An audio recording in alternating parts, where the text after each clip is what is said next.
it is time to get into the content.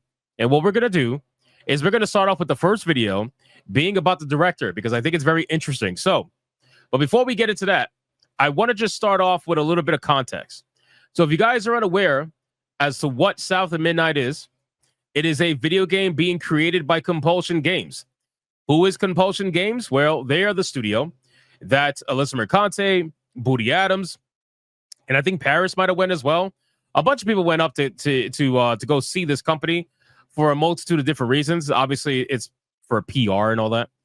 But this is a company that's making South of Midnight, and it's a company that's been mired in controversy because the community manager, right? The community manager, like many community managers, let's be fair, a lot of companies out there have terrible community managers.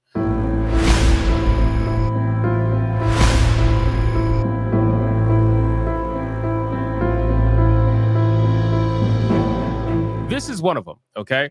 We got a post here from Kyle. Shout out to Kyle for this compilation. It says, Compulsion Games hates gamers and seeks to rewrite history as hard as they want to redefine racism. They know where to shove their mandatory DEI Sweet Baby Inc. game. If highlighting their own words makes me anti-woke, oh no. So let's look at some of the things that were said by Katie. Katie is the community manager over at this particular game. And a couple of things she said is, honestly, this was pretty recent, last year. Honestly, I hate gamers. Okay, whatever. Look at her profile. She/her, bi/pan, femme, history alum, whatever, something change maker, DEI consultant. Don't they not like being called DEI consultants? Aren't they the ones who say that they do more than just DEI consulting? So why are they calling themselves DEI consultants? I just find that to be really interesting. Community manager over at Compulsion Games. She has a Twitch account, and she's probably a Logitech, I don't know, sponsored or whatever. Logitech partner. Social media influencer. Okay. Now let's look at some of the posts here on the right. This is just context before we get into the video. We also need to be very honest. Well, hold on. Let's start off with this. The sheer level of scum-sucking filth that permeates the gaming community is abhorrent. I'm disgusting to even share an interest with so many terrible people. Okay. Then she said, we also need to be very honest about the elephant in the room. The majority of the perpetrators are white or white adjacent cis hetero men. you know, I love that they started utilizing white adjacent more and more and more, because white adjacent is essentially an excuse for these people to classify non-white people into the same category, because they do that anyway. But they didn't realize how many non-white people actually are against the narrative that they push. So they started putting white adjacent into that to try to bunch everybody together with white people who they don't like. Right. So anyway, then she says, I got to ask, what the fuck is wrong with y'all? Okay, whatever. Anyway, so let's go to this. This is interesting. So here's a screenshot of SBI's page before they changed it, because remember, they changed their page to hide involvement with certain studios. That's number one. And you could see their name here, Compulsion Games, on the bottom right of this screen here. If you look here, you have an original post, and then you have an edited post. So in their original post, they were a little bit too honest. They said many video games are a product of the times they were created in. As we look to recreate and remaster these stories for modern audiences, it's important to consider the implications of these harmful portrayals and do our part to rewrite history, not repeat it. So they openly advocated and admitted that they want to rewrite history with this game. This is supposed to be a game that's supposed to be based in obviously the folklore of the South, but they want to utilize it to rewrite history. Anyway, they edited it. They changed it. They took out the rewrite history to an extent, and they put rewrite new history, because people were obviously wrecking them for wanting to rewrite history as they saw fit, right? Not only that, her tweets are protected now. She's gone on lockdown. I'm pretty sure she's been on lockdown for a while, but I can't confirm that. And not only that, they also decided to quote tweet Crystal Dynamics when Crystal Dynamics was talking about the trigger warning that they put in front of their remastered Tomb Raider games. This company said, we applaud our peers at Crystal Dynamics for their reflections and corrections, because clearly a trigger warning is a correction of some kind. But anyway, that's besides the point. So now that you have all this information, where does that leave us? Well, that leaves us with Booty Adams. So Booty Adams was nice enough to use his chivalry powers to get us 3 different interviews with the developers. And let's see what they actually have to say about their game. And let's see if, in fact, this is going to be something that's worthy of consideration or something that's worthy of ignoring based on their own words. Let's see. I want to find out. So let's bolster the volume. Let's bolster the volume and let's hit it. Here we go.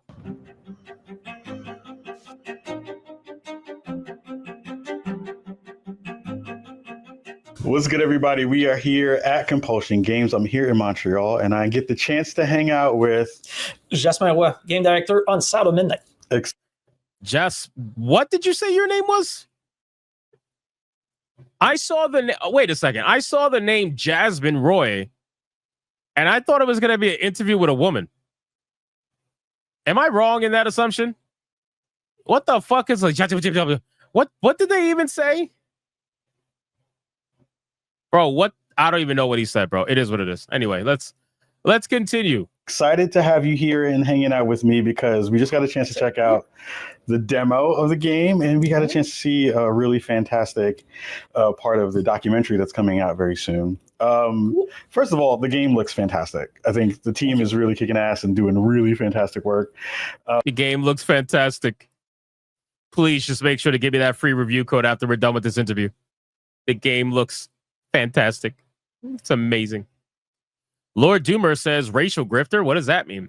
So a racial grifter is somebody who utilizes the race that they are to get themselves ahead and lie to people about the importance of said skin color and all that other stuff. That's what racial grifter is. So this particular person loves to say that DEI is super important to bridge the gap of racism while ignoring everything else that has contributed to the gap between white people and black people. Oh no, the only reason why there's a gap in wealth is strictly just because of racism. Not because of culture, not because of the way the community is. No, absolutely not. It's just racism. That's racial grifting, in my opinion. But anyway, let's continue. One of the things that I got really excited about initially seeing the game was not only this balance of this really beautiful art style, but this really cool combat that is coming into this space. Please give me a kind of... There is nothing special about the combat being shown in the game. Just an FYI, absolutely nothing special. I will say, just like I said when I reacted to the documentary about this game, that the art style is interesting. It's something that I would have normally been interested in looking at further.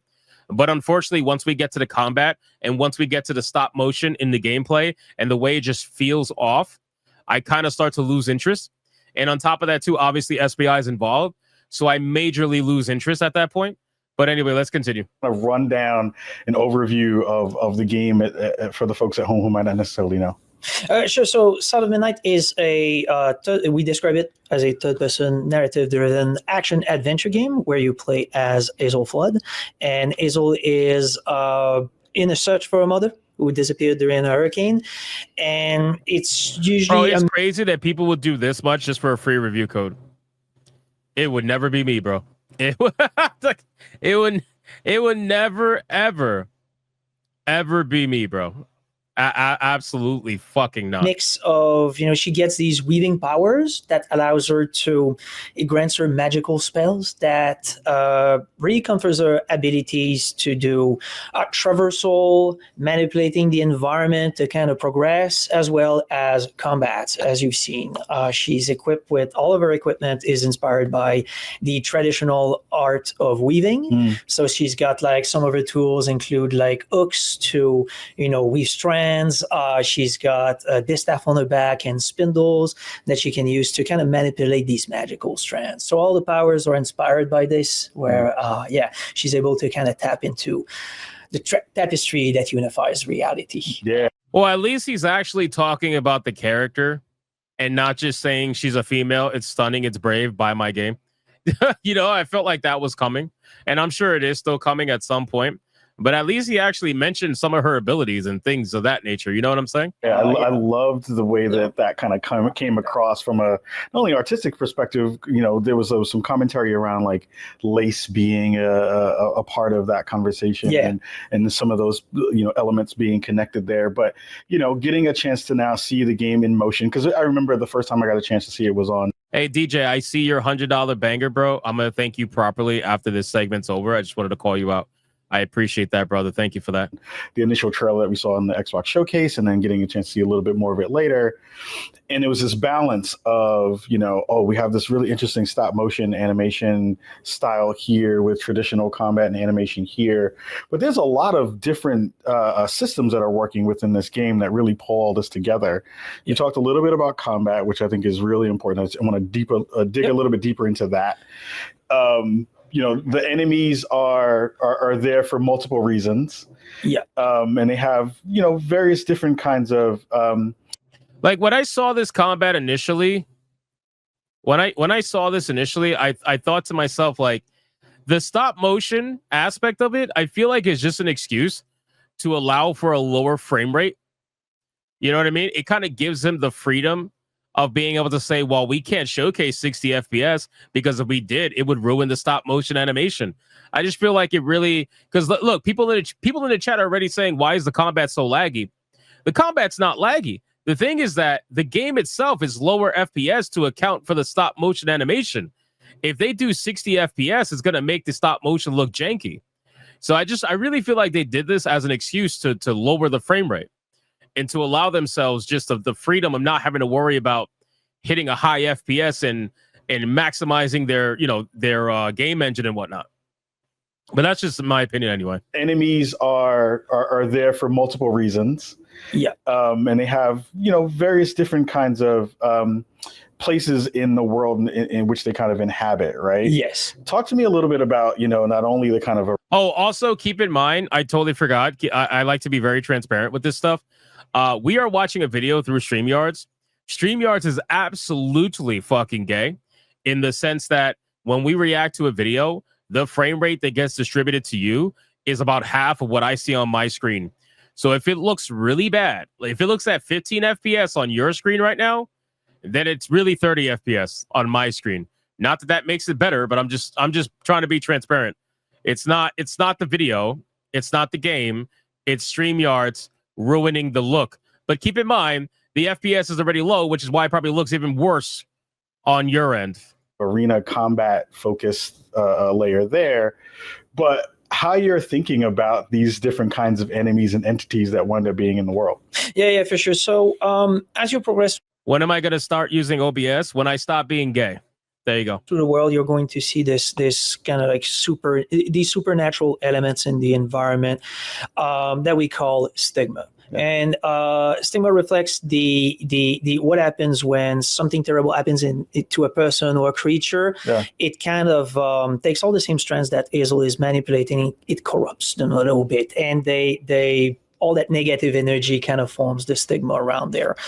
And as Hazel enters these areas, she's going to come into contact with evil spirits that we call aints. And they inhabit kind of haunt these places.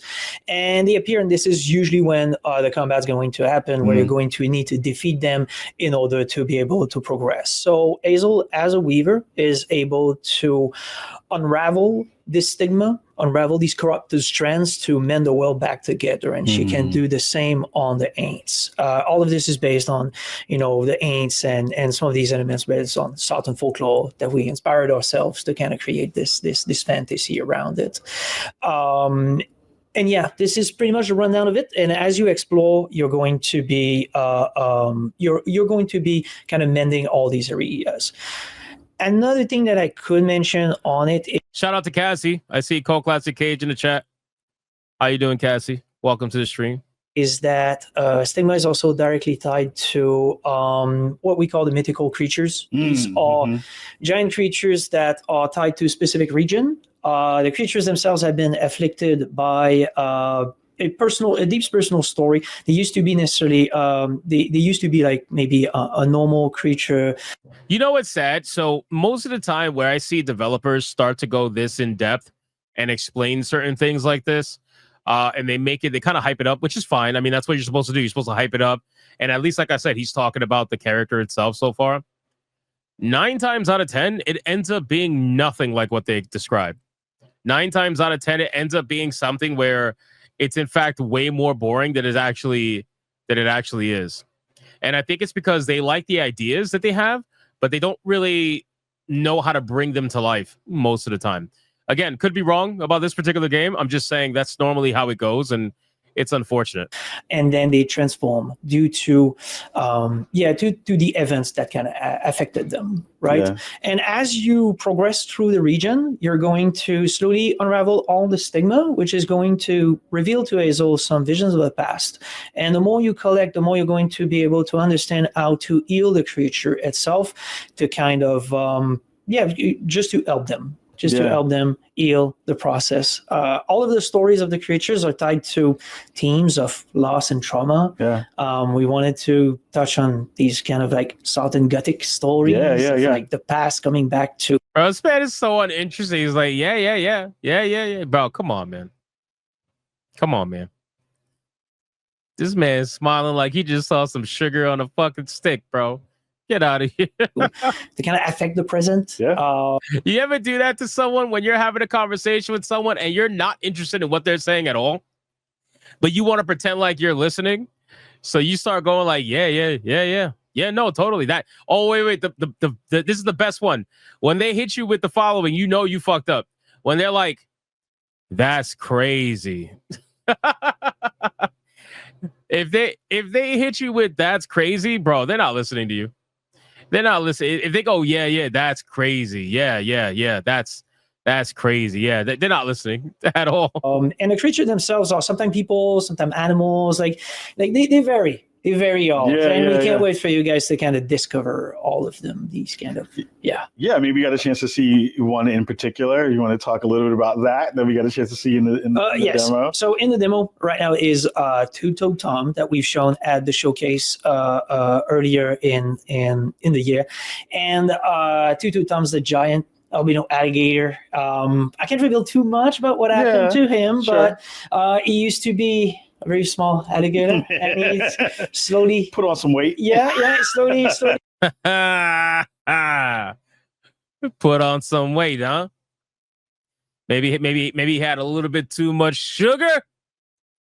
I don't know. I'm just kidding. He's grown. And as you explore his story, you're also going to see how it's tied to the other characters that you encounter in the region, the other inhabitants that might still be there after the hurricane hit. And they're still there. So you're going to meet them. And it all ties to Two-Toed central theme. I mean, I love the fact that we got a chance. I still can't get over that I thought this was going to be an interview with a woman.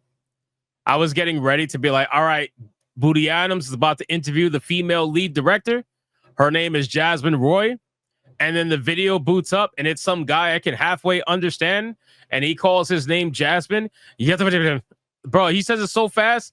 I don't even understand what the fuck he said, bro. To see another kind of gameplay element, which, weaves directly through not only the combat, but through the music of the game, which is really important to not only building the world.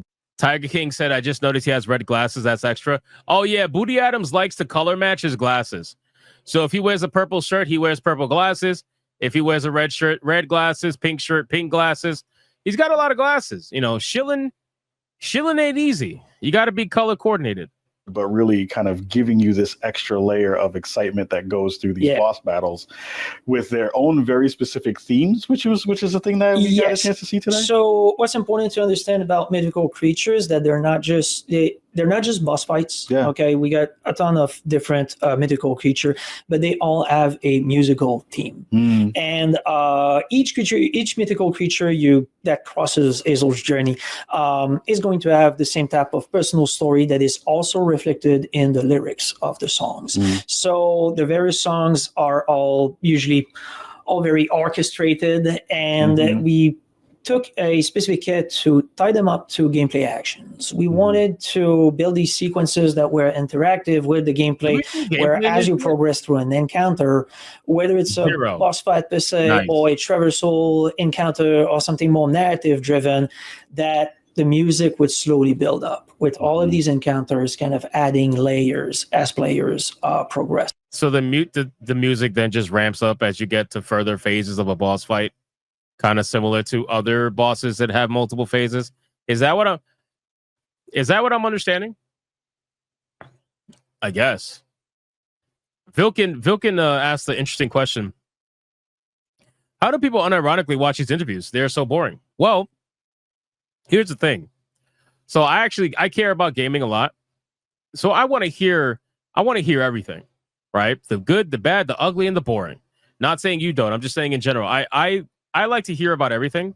I also want to be as informed as possible, right? So yes, I can just go based off their Twitter page and be like, yep, sounds about crazy for a community manager. But I want to hear directly from the developer, especially the director. I want to hear, like, I'm going to give you the opportunity, a genuine opportunity to tell me about this game. And shockingly, he is telling me about this game. Granted, it sounds pretty boring, but he is telling me about this game. Most of the time, they're too busy telling me about diversity, equity, and inclusion. It is what it is. And at the end of the day, man, somebody's got to watch this shit. He's only got like 400 views on this video. So somebody's got to watch it. I'm over here supporting Booty Adams. I'm handing out some sugar. That's all I'm doing. This man's smiling for some sugar. So just give him some fucking sugar. That's all I'm saying. He wants some sugar. Help him out. Help him out. Good moo. Oh, you found your moo. That's all I'm saying. All right, let's continue. So we wanted to make sure we add this musicality in gameplay. There's some other aspect of musicality that you'll see, like when you use spells, there's some notes that plays. Yeah. There's a lot of that we wanted to build dynamically within the systems of the game. Yeah, and it sounds like from the conversations I've had with the folks here at the studio, there is really Did he say converses? Are you trying to match his accent and you totally fucked it up? Wait, go back. Did I mishear that? Built dynamically within the systems of the game. Yeah, and it sounds like from the conversations I've had with the folks here from the converses. From the converses. What the fuck is a converses? I thought I was bugging at first. This man legit said converses. Are you nervous, Booty Adams? You need some sugar. Is that what it is? He needs some. I don't know what the fuck a converses is. Don't. He's just nervous. Don't worry about it. Listen, he's nervous. He's not used to this many people watching. I understand. At the studio, there is there's a really cool connection in between the specific teams and how you're all working together to not only influence some of the combat, but also the exploration of the world that I think came across really, really nicely. Like, most of these games are kind of, built around these sandboxes, and then you have these other moments where you can kind of go into smaller areas and get more lore and more pieces of it. Talk to me a little bit about what it's like to kind of continue to help build that with the other parts of the team.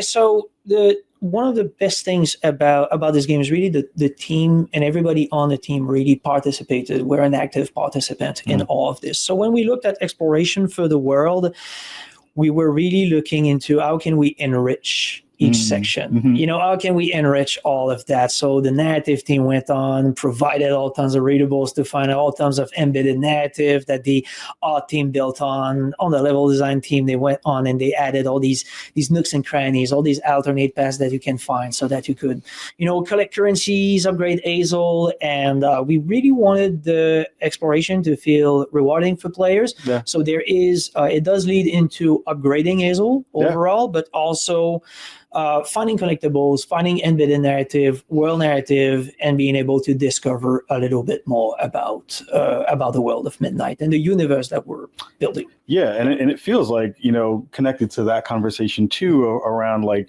the upgrade of Hazel and kind of learning more about how she's going to kind of get more powerful in this world.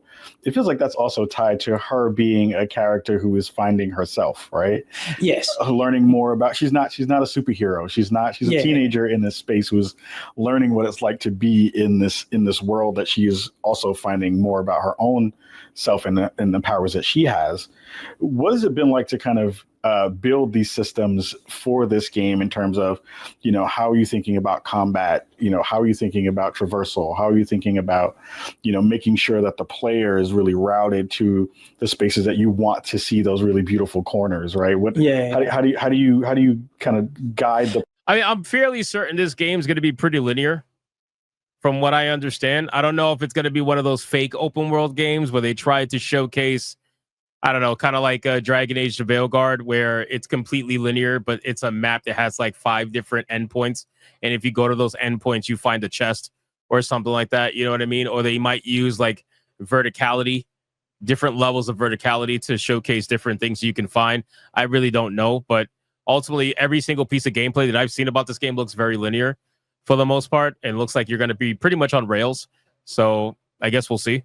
Player in those ways. Yeah, so that all went rather organically with the team. Yeah. We wanted to create a narrative driven experience, and at the onset we wanted it to be I always get worried anytime a developer says narrative driven experience, especially when I know that the developer that's saying that are psychopaths. Right? So it's like I get a little bit worried. It's one thing if like Saber Interactive said, "Oh yeah, we're going to be doing a narrative-based experience," and I was like, "All right, cool. Saber has proven themselves, all good." But this particular developer, Compulsion, like, yeah, I'm a little bit concerned. a modern folktale, and we wanted it to have like a ton of magical realism, Yeah. and that informed like A modern folktale.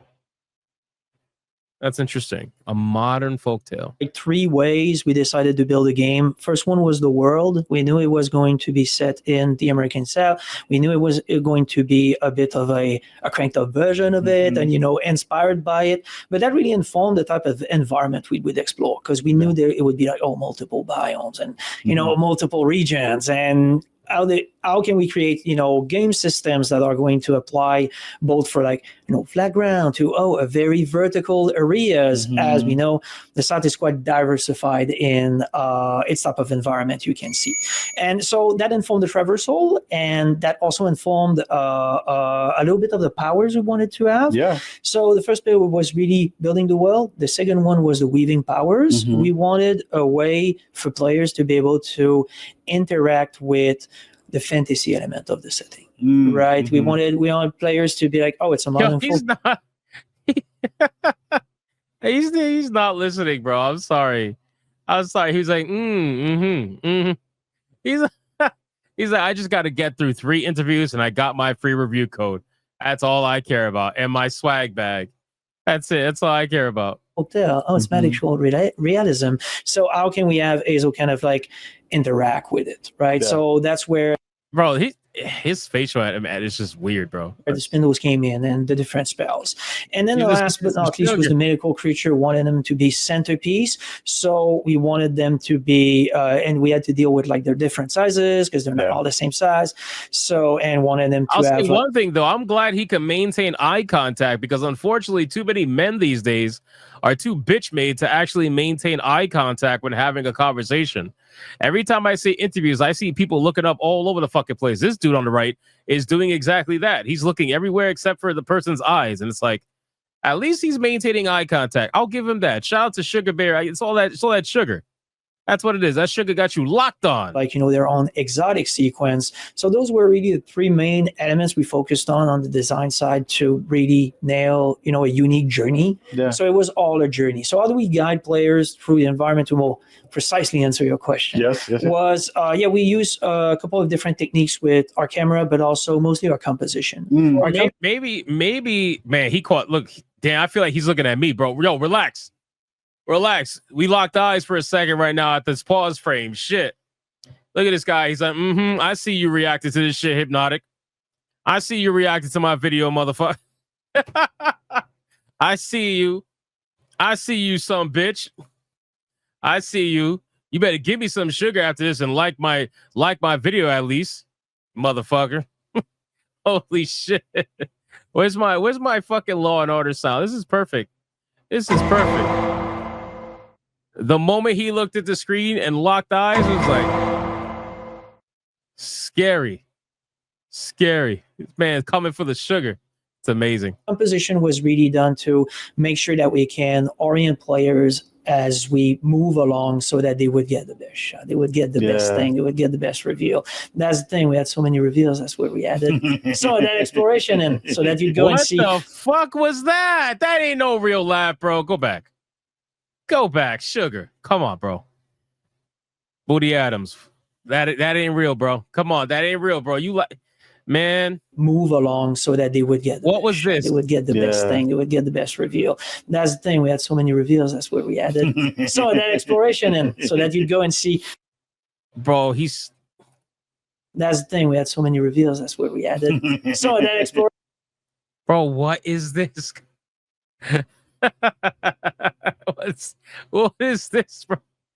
Oh my god, this man's laughing because he's like, I'm almost done interviewing this guy and I'm gonna get my free swag bag. Hell yeah.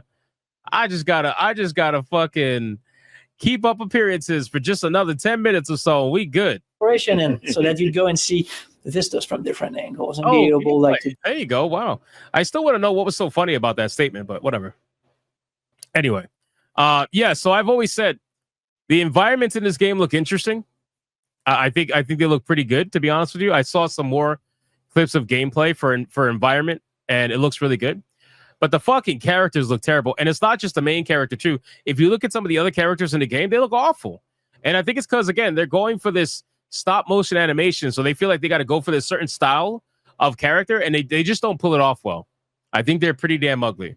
And obviously, this character has been confirmed to be race swap.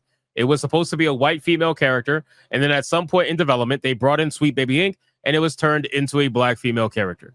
So, I mean, there you go. But anyway. Discover little things that we were like, oh, yeah, that's not going to be for the main path. That's going to be on the side. Yeah. Yeah, so that was the... You guys can't notice, but when that creature moved, when this creature moved right here in the middle, it probably looks worse on your screen.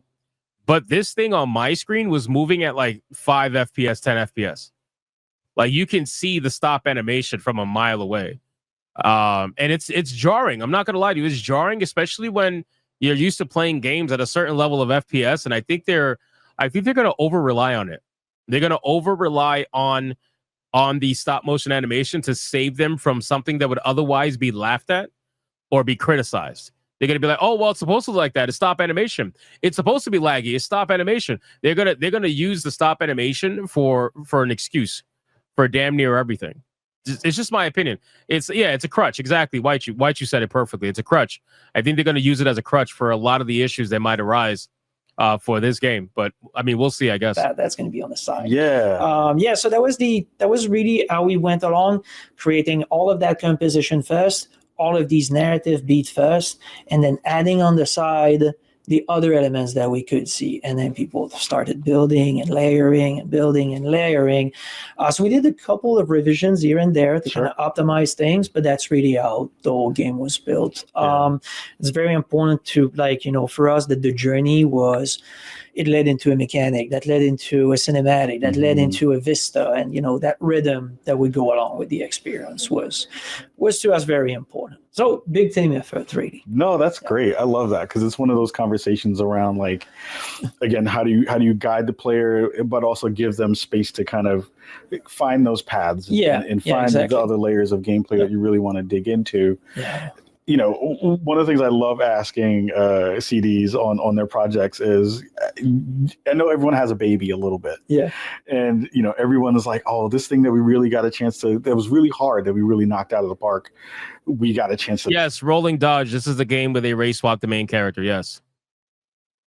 I thought I said that earlier. Maybe you just got here. My bad. But yeah, this is the game that race swapped the main character from a white female to a black female. Figure that out and really make it happen. Do you have a memory, or, I mean, again, the game is still being worked on, but it's, do you have that a moment where you're like, oh man, this. Why is he making the guest hold the mic? Well, because, I mean, look at the physicality between the two. I'm sure that out of the two, the one on the right probably has the most chances of being able to hold the microphone up for a long period of time without the arms getting tired. So, Also, I think they just have two microphones, and he decided to give the guest the main one with the logo because he wanted the developer to hold the one with the logo on it so that he could feel special. Like, oh, the director of South at Midnight's holding my microphone that has the Spawn on Me podcast logo. It's so amazing. thing that we really were pushing for. We nailed it, and we're really working on that thing. Is it this? Yeah, I'll leave it in there's systems. but there's a couple. Yeah. I'd say. So we don't spoil anything. Yeah. No, but I'd say the music, the layering of the music. Yeah. It was that was one of those that I was like, I think it's gonna work. I think it's gonna work. Let's see how it works. But like getting the music recorded, sent back, going through all these phases, and when it came in, we were like, oh yeah, that's cool. We were like, oh, that's cool. Oh, that works. So that was probably the biggest one, I'd say. He literally smiles with sugar. I swear to God. Like, if you look at his smile, you just think of sugar. I don't know why he just do it. It's great. Because it does interact with all of our systems. Yeah. And the player decides to not follow along. Oh, what happens? You know how it's all layered? Yeah. So that one. Bro, he keeps looking over to the side. Why does he keep looking over to the side? I feel like he is either super bored or he has a super, like, time crunch that he's trying to adhere to. He don't want to be here longer than he has to be. He's in this weird ass room. I don't know what's going on with this wallpaper, but he's in a room with this guy. I'm sure he's got a couple of other interviews. And keep in mind, we got a second interview we got to go over, guys. And the second interview is going to be a hell of a lot more fun than the first because that's going to have 3 different people. All 3 of them are going to be highly diverse. And then on top of that, this person is a white guy, so I'm sure he's not really wanted to hear from him. He's just doing it because he's a director.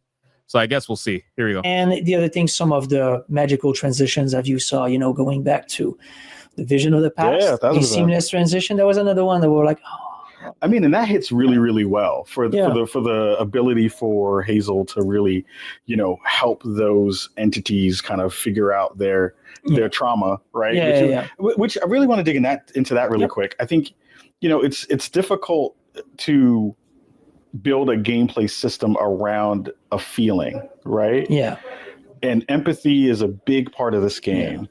And connecting with other beings and other entities in a way that feels, very akin to her as a character, but also, to be fair, the world needs a little bit more empathy, right? Yeah, for sure. How is it to kind of like build systems that the world needs more empathy?